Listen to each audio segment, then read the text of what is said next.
दोस्तों नमस्कार आदाब। मैं आपका दोस्त तकमील अहमद बद इन टांडा में मैं आपका स्वागत करता हूं। जैसा कि आप जानते हैं बद इन टांडा यूट्यूब चैनल में टांडा की हलचलें मिलती रहती हैं। इसी सेगमेंट में आज हम बात करने चल रहे हैं एक नई हलचल को लेकर। जैसा कि आप जानते हैं टांडा में कि एमआईएम पार्टी भी सक्रिय रूप से अपना योगदान कर रही है और यहाँ पे बहुत सारी जो नई नस्ल के बच्चे हैं, नई नस्ल के लड़के हैं, लगातार उस पार्टी से कहीं ना कहीं जुड़ रहे हैं।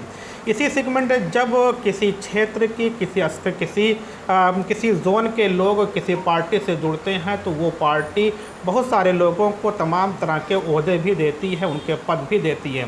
क्या होता है कि वो एक संगठन तैयार करती है। तो एमआईएम ने भी टांडा के एक लोग ने एक जो यहाँ पे नगर अध्यक्ष भी रह चुके हैं एमआईएम के, उनको एक बड़ा पद दिया है जिनका नाम है सालिम अंसारी। सालिम अंसारी को अंबेडकर नगर का ओवैसी यूथ ब्रिगेड अंबेडकर नगर का अध्यक्ष बनाया गया है जो आपके सामने है। हम इनसे बात करेंगे कि आपको एमआईएम ने या एआईएमआईएम की उन्होंने क्यों आपको ये पद दिया होगा, आपने क्या ऐसा काम किया पार्टी के लिए कि पार्टी ने आपको इतना बड़ा ओहदा देखने पर मजबूर होना पड़ा। तो सबसे पहले हमारे क्योंकि आपका बद इन टांडा यूट्यूब चैनल में हमारी टीम आपका स्वागत करती है। बहुत बहुत तो जैसा कि मुझे जल्दी ही कल ही मुझे सोशल मीडिया के माध्यम से मालूम हुआ कि आपको अंबेडकर नगर ओवैसी यूथ ब्रिगेड का चेयरमैन नियुक्त किया गया है, तो आपकी इस पर प्रतिक्रिया क्या है? मुझे इस बात से बहुत खुशी है और मैं बहुत फ़ख्र महसूस करता हूँ कि ओवैसी यूथ ब्रिगेड का जिला अध्यक्ष मुझे बनाया गया है और ये गौरव मुझे प्राप्त हुआ है हमारे सदर शौकत अली साहब के द्वारा। उन्होंने मुझे इस काबिल समझा, उन्होंने मेरी काबिलियत को परखा, जांचा। उनको लगा कि मैं ओवैसी यूथ ब्रिगेड की कमान अच्छे से संभाल सकता हूँ, मैं यहाँ युवाओं का नेतृत्व कर सकता हूँ, लिहाजा उन्होंने मुझे इस पद से नवाजा है। तो आप इस पार्टी से इसके पहले भी एमआईएम टांडा जो ये एक नगर पालिका है, आप टांडा नगर पालिका के नगर अध्यक्ष भी रहे हैं जी। तो वो आपका कितने साल आप रहे, मतलब कि उस ओहदे पे थे और उसमें आपने कौन कौन से चुनौतियाँ का सामना किया? तकरीबन 2.5 साल का मेरा कार्यकाल रहा है एमआईएम नगर अध्यक्ष के रूप में और उन 2.5 साल के कार्यक्रम में हम लोगों ने टांडा में संगठन का निर्माण किया, जगह जगह शासन से प्रशासन से लड़े और हम लोगों ने डट करके हर तरह की चुनौती का सामना किया। किसी भी तरह का अगर प्रोटेस्ट हुआ तो मजलिस के लोग उसमें शामिल रहे, किसी तरह की जुल्म और ज़्यादती हुई तो उसमें मैं अपने साथियों के साथ शामिल रहा। चाहे वो आप मुद्दा ले लीजिए एनआरसी सीएए का, या फिर आप मुद्दा ले लीजिए तबरेज़ अंसारी की लिंचिंग का, या फिर शहनाज का, कोई भी मसला मसाइल जो कि मज़लूमों के लिए हुआ, इंसाफ के लिए हुआ, उसमें डट करके हमने आवाज़ उठाई। और 2.5 साल जो मेरा कार्यकाल रहा नगर अध्यक्ष के रूप में, अल्लाह के करम से मैंने उसको सफलतापूर्वक पूरा किया है। उसी के बाद मुझे इस पद पे प्रमोट किया गया। चलिए, ये तो आपकी बात थी, आपने किस तरीके से अपने कार्यकाल को आगे बढ़ाया इसमें एमआईएम को लेकर। लेकिन जब एमआईएम की विचारधारा की बात होती है तो कहीं ना कहीं लोगों के जहन में कम्युनल की बात आने लगती है कि कहीं ना कहीं हिंदू मुस्लिम के पोलराइजेशन के बारे में बात होने लगती है।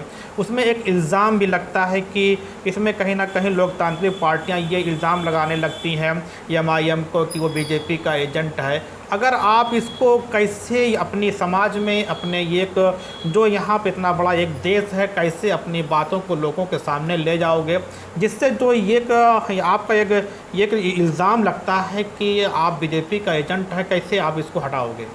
एक बात आपने की कि इससे नफ़रत का प्रचार प्रसार हो सकता है। मैं आपको बताना चाहता हूँ कि अगर मुसलमान आपस में मुत्तहिद होने की बात करता है, एकजुट होने की बात करता है, इसका मतलब ये नहीं होता कि वो गैर मुस्लिमों का दुश्मन हो जाएगा।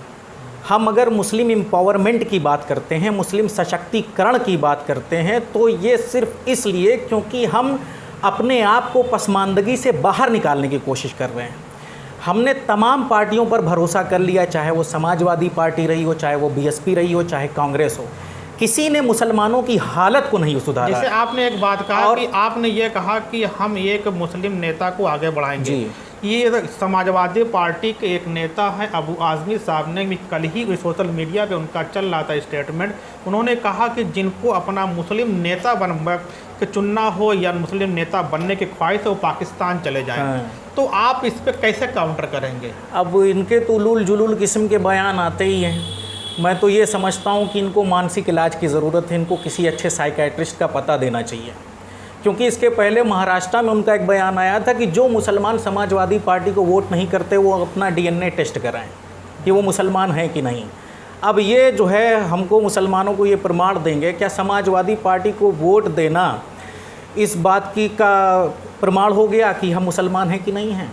तो इस तरह के उलूल जुलूल किस्म के बयान इनके आते ही रहते हैं। ये आदमी मुझे पूरी तरीके से साइको लगता है। समाजवादी पार्टी ने आज़म खान की जगह पे इनको रखा हुआ है अपना तीतर बना करके, लेकिन इनके अंदर आज़म खान वाली 1% की भी सलाहियत नहीं है, जिस चीज़ को पूरी जनता पूरी आवाम महसूस कर रही है। क्या इनके बयान से लोग क्या मुत्तफिक होंगे? क्योंकि बात है कि पाकिस्तान के बारे में बात करते हैं और पार्टियां ये बात करते चले आ रही हैं। जब कभी मुस्लिम अपने हुकूक की बात करता था तो ये अक्सर कि मतलब कि वहाँ से ये एक नारा निकलता था कि आप वहाँ पे चले जाइए। तो ये जिसको यहाँ उत्तर प्रदेश की मुसलमान आबादी का तकरीबन 70 से 80% लोग समाजवादी को वोट करते हैं, जब उनके लोगों को मतलब कि एक मुस्लिम के नाम पे पाकिस्तान भेजा जाएगा तो क्या समाजवादी को लोग वोट करेंगे 2022 में? आपको क्या लगेगा? बिल्कुल, वो जो मुस्लिम समाज हमारा है वो यही सोचेगा कि अभी तक तो पाकिस्तान हमको भेजने का ठेका बीजेपी ने ले रखा था, लेकिन अब तो यहाँ समाजवादी पार्टी में अबू आसिम आज़मी भी हमको पाकिस्तान भेजने लग गए। तो उनको तो यही लगेगा कि जो बातें बीजेपी बोल रही है वो वही बातें अब अबू आसिम आज़मी की ज़ुबानी निकलने लगी है। अब एक सवाल ये है कि मुस्लिम मजलिस से ही क्यों जुड़ रहे हैं? आपको क्या लगता है कि ज़्यादा जुड़ रहे हैं? क्या आपको लगता है ये? देखिए, मजलिस से जुड़ने का सबसे बड़ा मकसद ये है कि मुसलमान मजलिस से इसलिए जुड़ रहा है क्योंकि मुसलमान इस देश में रह करके इस बात को महसूस कर चुका है कि यहाँ पे हमको पसमानदगी से उठाने का काम किसी भी पार्टी ने नहीं किया। वो इस बात को फील कर रहा है कि जितनी भी पार्टियां हैं सब ने तेज पत्ते की तरह हमको अब सत्ता भोग करने के लिए इस्तेमाल किया, वोट बैंक समझा, फिक्स वोटर समझा, लेकिन हमको हमारा जो जीवन स्तर था उसको सुधारने का काम नहीं किया, लाइफ लेवल को ऊपर उठाने का काम नहीं किया। तो आपकी पार्टी लाइफ लेवल को, हमारे लाइफ स्टाइल को कौन सी पॉलिसी लाएगी कि उठाएगी? वो आपकी क्या पॉलिसी है? सबसे पहले तो हम अपना, जब तक देखिए बाबा साहब भीमराव अम्बेडकर ने कहा था कि जो कौम अपनी कौम का हाथ पकड़ कर नहीं चलती उसे दूसरी कौमों का पाँव पकड़ करके चलना पड़ता है। तो सबसे पहले तो ज़रूरत है कि हम तमाम मुस्लिम दलित आदिवासियों को एक प्लेटफॉर्म पे ला करके जमा करें, सियासी ताकत बने। जब हम सियासी ताकत बनेंगे, पॉलिटिकल पावर बनेंगे, तो हमारे पास तमाम किस्म के रास्ते खुल जाएंगे अपने आप को ऊपर उठाने के, पसमानदगी से बाहर निकालने के। और अगर मुसलमान इस बात को कहता है कि हम मुत्तहिद होंगे एक परचम तले, तो इसका मतलब ये नहीं है कि हम गैर मुस्लिमों पर किसी तरीके का अटैक कर देंगे या हमला कर देंगे। अगर एक परिवार मिलकर रहने की बात करता है तो इसका मतलब ये नहीं होता कि वो अपने पड़ोसी का दुश्मन हो जाएगा। हमारी पार्टी पे जो इस तरीके का इल्ज़ाम लगता है कि कम्युनल हैं या ये लोग सिर्फ एक तबके को लेकर के चल रहे हैं, ये इल्ज़ाम बेहद गलत है। इस बुनियाद पे हमारी पार्टी को बिल्कुल भी नहीं आंकना चाहिए, क्योंकि हमारी पार्टी का मकसद कोई मजहबी गलबा हासिल करना नहीं है, अपने हक और हुकूक का मुतालबा करना है। हम सिर्फ इतना चाहते हैं कि मुसलमानों को, दलितों को, आदिवासियों को उनका हक मिले, उनको बराबरी तक लाया जाए, उनको पैरेलल चलाया जाए, ये ना कि उनको ढकेला जाए, सिर्फ लॉलीपॉप दिया जाए। जितनी भी पार्टियां हैं अभी तक सबने मुसलमानों के साथ सिर्फ और सिर्फ खेल खेला है, सबने गेम खेला, सत्ता भोग के लिए मुसलमानों का इस्तेमाल किया। सिर्फ और सिर्फ एक वाहिद पार्टी ऑल इंडिया मजलिस इत्तेहादुल मुस्लिमीन है जो मुसलमानों की असल फ़िक्र रखती है, जो अपनी कौम की फ़िक्र रखती है, अपने कौम के लोगों को ऊपर उठाना चाहती है, इनके लाइफ लेवल को अप करना चाहती है। तो ये तो अगर आप बात किया जाए कि आप जहाँ से बिलोंग करते हैं जी, और कि वो आपका कि और उत्तर प्रदेश बिलोंग करते हैं, ये बुनकर क्षेत्र है। जी जी। बुनकर क्षेत्र पूरे उत्तर प्रदेश में मैं आपको बताना चाहता हूँ, जो भी उत्तर प्रदेश की तकरीबन 23 करोड़ आबादी है, यहाँ जनसंख्या है, उसमें लगभग 9 से 10% अंसारी बुनकर निवास करता है। लेकिन आज तक बुनकरों के लिए कुछ हुआ नहीं है। मैं आपको एक चीज़ जो मेरी टीम एनालिसिस करती है कि 9 से 10% बुनकर है।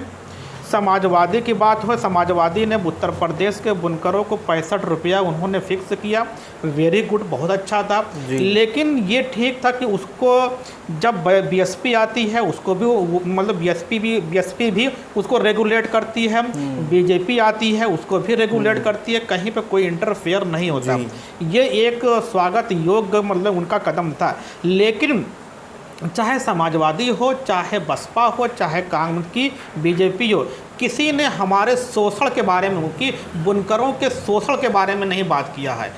डेली क्या होता है कि आज चेक इन होती है, फिर अगले हफ्ते चेक इन होती है। कभी हमको ये जो एक शोषण होता है, तो आप बुनकरों के लिए 65 रुपये के अलावा बुनकरों में जो एक शोषण होता है उत्तर प्रदेश में, उसमें आपकी क्या राय है? आप उस पर कैसे बढ़ेंगे? अगर मान लीजिए कि 2022 के उत्तर प्रदेश के विधानसभा के चुनाव में MIM की भागीदारी होती है, तो बुनकरों के शोषण जो होता है डिपार्टमेंट की तरफ से, बिजली विभाग की तरफ से, आप इस पे कैसे आगे बढ़ेंगे? देखिए, सबसे पहली बात तो ये हमको सोचनी पड़ेगी, शोषण क्यों होता है। शोषण को रोकने के लिए शोषण के कारकों को समझना पड़ेगा। शोषण बकाए पर होता है, बुनकरों के बिजली बकाए पर होता है। बकायेदार बनाया किसने? समाजवादी पार्टी ने बनाया। इन्होंने 65 रुपये फिक्स कर दिए।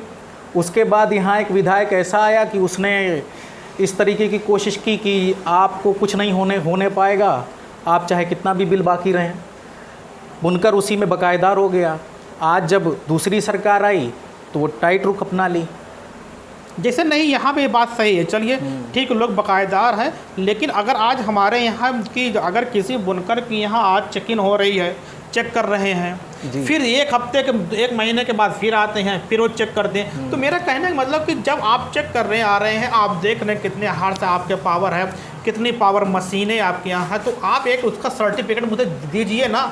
मतलब कि मुझे मतलब है कि बुनकर का मतलब दीजिए ना, कि जब अगर कोई चेक करने अगले महीने आता है तो ये 4 महीने का सर्टिफिकेट है, आप इसके बाद फिर ये देखिए हमारा ये है। इस पे आप कैसे आगे बढ़ेंगे? इस शोषण को कैसे ख़त्म करेंगे? इस शोषण को ख़त्म करने के लिए सबसे पहली ज़रूरत है पॉलिटिकल एम्पावरमेंट। जब यहाँ से हमारा कैंडिडेट जीतेगा, जब टांडा से हमारा विधायक बनेगा, तो हमारे लोगों की आवाज़ उठाने की वो दम रखेगा, हिम्मत रखेगा। अगर वो जीत जाता है तो इंशाल्लाह इस तमाम तरीके का शोषण बंद हो जाएगा, क्योंकि पॉलिटिकल पावर बहुत मायने रखती है। अभी सिर्फ पॉलिटिकल पावर का ही इस्तेमाल करके बुनकरों का शोषण जानबूझ करके बीजेपी की तरफ से कराया जाता है, और जिस दिन हमारी सरकार बनती है या हम सरकार में आते हैं तो बुनकरों का शोषण अपने आप ही रुक जाएगा। तो ये था। और कैसे आप हमारे चैनल के माध्यम से 2022 के विधानसभा चुनाव के लिए क्या मतलब कि क्या अपील करना चाहते हैं लोगों से? मैं लोगों से यही अपील करना चाहता हूँ कि आपने तमाम पार्टियों को आजमा करके देख लिया।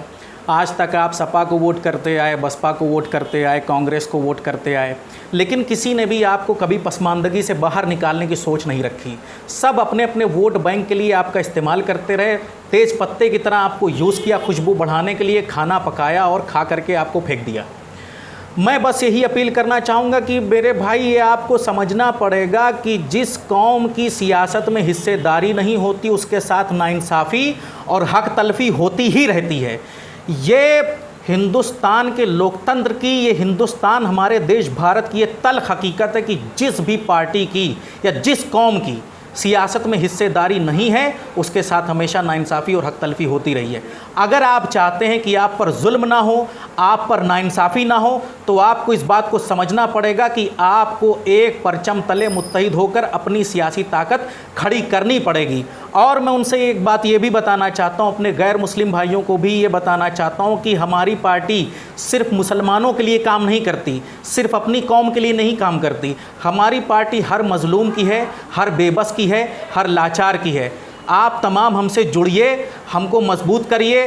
हमारा जो नेता है बैरिस्टर हाजी असदुद्दीन ओवैसी, उसको भारत रत्न से सम्मानित किया गया, माफ़ कीजिएगा, भारत सांसद रत्न का उसको सम्मान दिया गया है।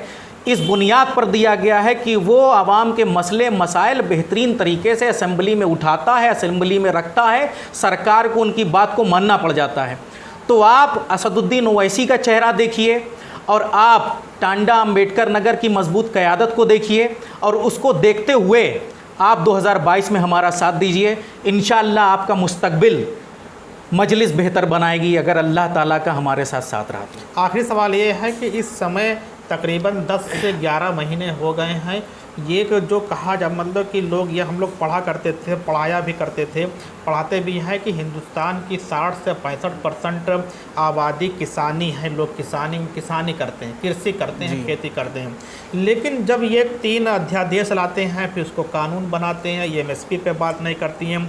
हाल ही में क्या होता है कि लखीमपुर खीरी में ये एक बहुत बड़ा सानिया होता घटना घटती है। आप किसान आंदोलन को लेकर क्या समझते हैं, आपकी पार्टी क्या सोचती है? हमारी पार्टी किसानों के साथ है क्योंकि हमारा देश भारत कृषि प्रधान है और इन्हीं कृषकों ने तकरीबन 50% कृषकों ने भाजपा को वोट देकर के मोदी को प्रधानमंत्री बनाया था। बड़े अफसोस की बात है कि आज वही पार्टी किसानों के साथ अन्याय कर रही है जिस पार्टी को किसानों ने आगे बढ़ाया। ये बहुत ही अफसोस की बात है।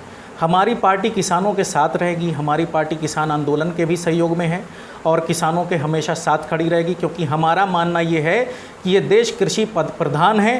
कृषकों के साथ अन्याय करके, अत्याचार करके, उनका शोषण करके भारत देश को कभी आगे बढ़ाया नहीं जा सकता है। जब कृषक संतुष्ट रहेगा, कृषकों को की हौसला अफजाई होगी, उनको सुविधाएं प्रदान की जाएंगी, उनके मन मुताबिक सरकार काम करेगी, तभी कृषक आगे बढ़ेगा, तभी हमारा देश आगे बढ़ेगा। जैसा कि बात हो रहे थे किसान की, हिंदुस्तान पूरी दुनिया का हिंदुस्तान एक ऐसा देश है जहाँ पे 3 प्रकार की फसलें होती हैं, चाहे रबी फसल की बात हो, चाहे खरीफ फसल की बात हो, चाहे जायद की बात हो। तो ये इतनी 3 प्रकार की फसलें होने के बाद भी आज हमारे देश में किसान कहीं ना कहीं अपने संघर्ष अपने हुकूक के लिए, अपने हक के लिए संघर्ष कर रहा है। हम उम्मीद करता हूँ ये संघर्ष भी के अपने विराम पे पहुँचेगा। और सबसे पहले कि आपका बहुत बहुत शुक्रिया हमारे चैनल पे आने के लिए। और जो भी देखने वाले हैं, सालिम भाई को मानने वाले हैं, MIM को मानने वाले हैं, अगर अब और किसी मतलब कि जो भी हैं हमारे चैनल को अगर अभी तक सब्सक्राइब नहीं किया तो सब्सक्राइब कर दें और बेल आइकन को भी प्रेस कर दें। Okay, thanks. फिर मिलते हैं एक नए सेगमेंट में नए टॉपिक के साथ। बहुत शुक्रिया।